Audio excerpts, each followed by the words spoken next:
Hey everyone, welcome back to Aiman diaries. अगर आप भी नीट 2027 की प्रिपरेशन स्टार्ट कर रहे हो या ड्रॉप लिया है तो मुझे लगता है एक क्वेश्चन सबके माइंड में ज़रूर आता है कि किस टीचर से पढ़ूं। फिज़िक्स के लिए अलग रिकमेंडेशंस, केमिस्ट्री के लिए अलग, बायो के लिए अलग, और ऑनेस्टली इतना कन्फ्यूजन होता है कि प्रिपरेशन स्टार्ट करने से पहले ही स्ट्रेस शुरू हो जाता है। मैंने भी काफ़ी टाइम टीचर्स के डेमो लेक्चर्स देखे, रिव्यूज़ देखे और अपने लास्ट ईयर्स एक्सपीरियंस को एनालाइज किया। तो आज की वीडियो में I will be sharing my complete teacher lineup for NEET 2027। Last year मैं किस टीचर से पढ़ती थी, इस साल क्या चेंजेस कर रही हूँ, और सबसे important why I am making those changes. और बिफोर वी बिगिन एक छोटा सा डिस्क्लेमर, ये सिर्फ मेरी पर्सनल प्रेफरेंस है। मैं किसी टीचर को कंपेयर नहीं कर रही हूँ और ना ही किसी को बेस्ट या वर्स्ट बोल रही हूँ। अगर आप किसी टीचर से पढ़ रहे हो और आपको समझ आ रहा है देन प्लीज़ उन्हीं से कंटिन्यू करो। टीचर वही बेस्ट होता है जो आपको समझ आए। तो सबसे पहले बात करते हैं फ़िज़िक्स की। लास्ट ईयर मैं फ़िज़िक्स एमआर सर से पढ़ती थी और honestly speaking there is absolutely no doubt कि एमआर सर एक अमेजिंग टीचर हैं। उनके कॉन्सेप्ट्स बहुत स्ट्रॉन्ग होते हैं, क्वेश्चन प्रैक्टिस भी काफ़ी अच्छी होती है और बहुत सारे स्टूडेंट्स उनसे पढ़कर एक्सीलेंट स्कोर्स लाते हैं। लेकिन जब मैंने इस साल अपनी प्रिपरेशन दोबारा स्टार्ट की और उनके लेक्चर्स देखने लगी, मुझे पर्सनली एक चीज़ फ़ील हुई। मुझे उनके लेक्चर्स उतने ईज़िली अंडरस्टैंड नहीं हो रहे थे जितना मुझे चाहिए था। और एक और रीज़न था उनके नोट्स। पर्सनली मुझे लगा कि उनके नोट्स काफ़ी लेंदी होते हैं। ऑब्वियसली डिटेल नोट्स होना अच्छी बात है, बट मेरे लिए रिवीजन के टाइम थोड़ा डिफ़िकल्ट हो जाता था। जब सिलेबस इतना ह्यूज हो तो मुझे कंसाइज़ और मैनेजेबल नोट्स प्रेफर होते हैं। इसीलिए मैंने डिसाइड किया कि इस साल मैं एक और टीचर को ट्राई करूँगी और finally I have decided to study physics from Salim sir. मैंने उनके काफ़ी डेमो लेक्चर्स देखे हैं और ऑनेस्टली मुझे उनका टीचिंग स्टाइल काफ़ी पसंद आया। कंसेप्ट्स अच्छे से एक्सप्लेन करते हैं, स्पीड भी मुझे कंफर्टेबल लगी और मुझे पर्सनली उनसे कनेक्ट फ़ील हुआ। अगेन इसका मतलब ये बिल्कुल नहीं है कि एमआर सर एक अच्छे टीचर नहीं है। He is genuinely one of the best. बस हर स्टूडेंट का लर्निंग स्टाइल डिफरेंट होता है और मुझे लगा कि इस साल सलीम सर मेरे लिए बेटर चॉइस रहेंगे। अब बात करते हैं फ़िज़िकल केमिस्ट्री की। ये एक सब्जेक्ट है जिसमें मैं अभी थोड़ी कंफ्यूज्ड हूँ। लास्ट ईयर मैंने सुधांशु सर से पढ़ा था और ओवरऑल मेरा एक्सपीरियंस काफ़ी अच्छा था। उनका एक्सप्लेनेशन क्लियर होता है और कंसेप्ट्स भी अच्छे से समझ आते हैं।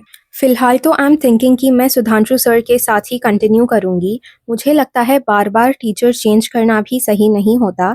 अगर ऑलरेडी किसी टीचर से कंफर्ट है और कंसेप्ट समझ आ रहे हैं तो अननेसेसरी स्विच करने का कोई पॉइंट नहीं बनता। So as of now physical chemistry के लिए I am choosing Sudhanshu sir. अगर फ्यूचर में मुझे लगे कि मुझे कोई और टीचर ज़्यादा सूट कर रहे हैं तो I obviously let you guys know. Next comes organic chemistry and honestly इसमें कोई चेंजेस नहीं है।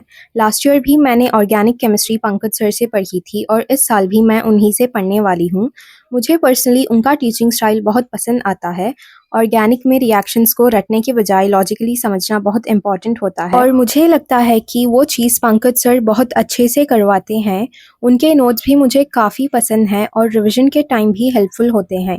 और क्योंकि ऑर्गेनिक में कंसिस्टेंसी बहुत इंपॉर्टेंट होती है इसीलिए मैं टीचर स्विच नहीं करना चाहती। सो येस, ऑर्गेनिक के लिए डेफिनेटली पंकज सर। अब आते हैं इनऑर्गेनिक केमिस्ट्री पर।